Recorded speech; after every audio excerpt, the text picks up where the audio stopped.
70 article నిర్మూలన అయితేనేమి, triple తలాక్ నిర్మూలన అయితేనేమి,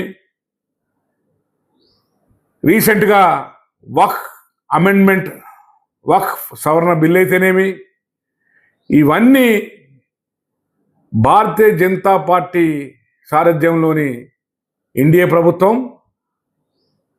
ముస్లిం సోదరులు సోదరిమణులు ఎవరైతే కడుబీద వర్గాలు ఉన్నారో వాళ్ళకు హితం చేసే దిశగా చేసిన చట్టాలే తప్ప, చేసిన మార్పులే తప్ప దీంట్లో మతం అనే మాట ఎక్కడ రాలేదు, ఆ అంశం ఎక్కడ లేదు. కానీ రాజకీయ పార్టీలు, వేరే రాజకీయ పార్టీలు దీన్ని మతంగా చూపెడుతున్నాయి. ముమ్మాటికి అది అబద్ధం.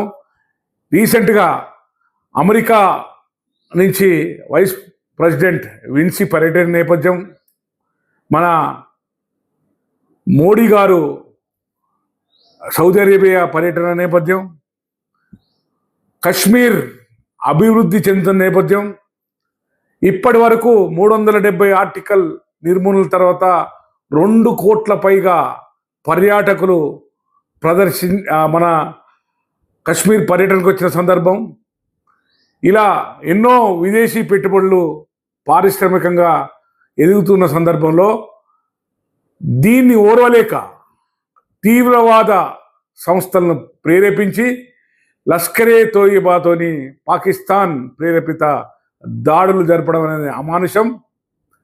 ఇప్పటికైనా భారతదేశంలో ఉన్న రాజకీయ పార్టీలందరూ ఆలోచించవలసిన విషయం ఏంటంటే, ఏ రాజకీయ పార్టీ అయినా ఒక ప్రత్యేకమైన వర్గాని కోసమో ఒక ప్రత్యేకమైన మతాని కోసమో పనిచేయకుండా భారతదేశ శ్రేయోభిలాషి లాగా భారతీయ ప్రజల అందరి కోసం పనిచేస్తే ఇలాంటి తీవ్రవాద దాడులను అడ్డుకునే సందర్భం వస్తుంది.